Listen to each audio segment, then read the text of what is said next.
Em 3 de janeiro de 2026, Donald Trump ordenou um ataque militar e a captura de Nicolás Maduro na Venezuela.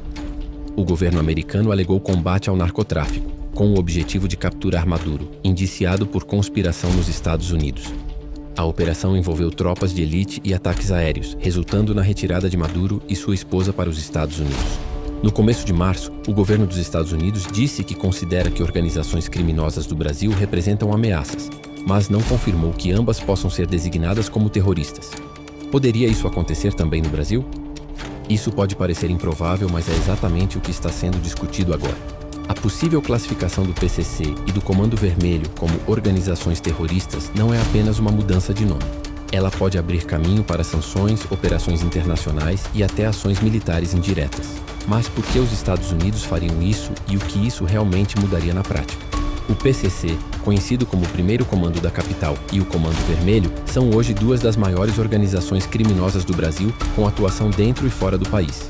Nos últimos anos, essas facções expandiram suas operações, incluindo tráfico internacional, lavagem de dinheiro e presença em outros países. E isso fez com que elas passassem a ser vistas não apenas como um problema local, mas como uma ameaça emergente. Segundo autoridades americanas, essas organizações já têm conexões e atividades em território dos Estados Unidos, incluindo tráfico de armas e lavagem de dinheiro. E é aqui que começa o ponto central. Nos Estados Unidos, existe uma ferramenta poderosa: a classificação de grupos como organizações terroristas. E isso muda completamente o tipo de resposta possível. Quando um grupo recebe essa classificação, o governo americano pode bloquear recursos financeiros, impedir a entrada de pessoas ligadas ao grupo e até coordenar ações internacionais mais agressivas. Essa ideia não é nova. Desde o ano passado, especulações sobre essa classificação circulam em momentos de tensão. Recentemente, uma comissão de segurança interna na Câmara dos Deputados dos Estados Unidos retomou a discussão. O tema ganhou força entre os americanos, que pressionam pela designação das facções brasileiras como grupos terroristas. Mas isso funcionaria com facções como o PCC ou criaria um problema ainda maior? Precisamos analisar que existe uma diferença importante aqui. Organizações terroristas geralmente têm motivações ideológicas, políticas ou religiosas. Já o PCC e o Comando Vermelho operam principalmente por lucro. E isso já levanta um dilema jurídico e estratégico.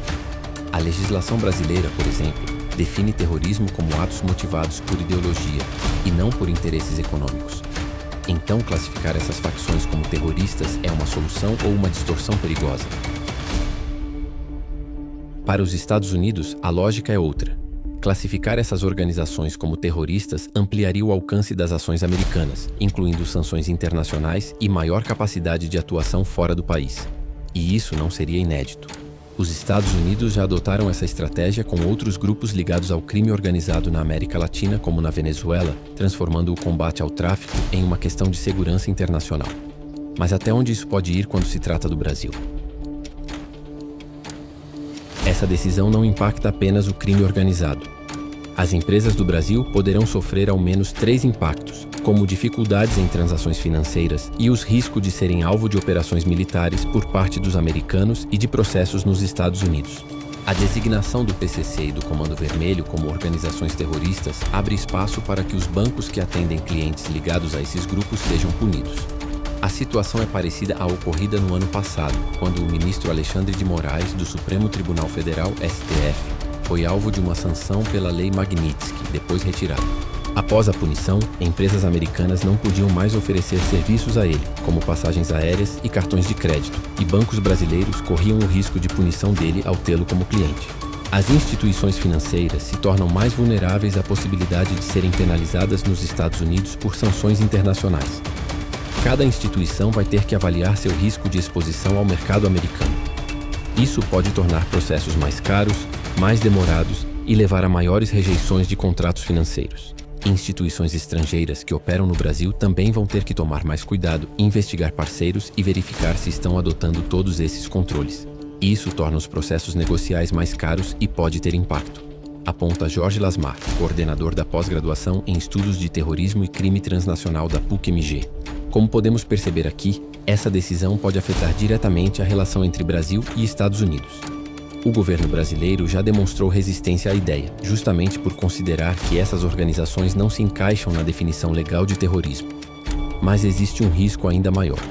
Essa classificação pode abrir espaço para maior interferência internacional, inclusive justificando pressões políticas e ações externas.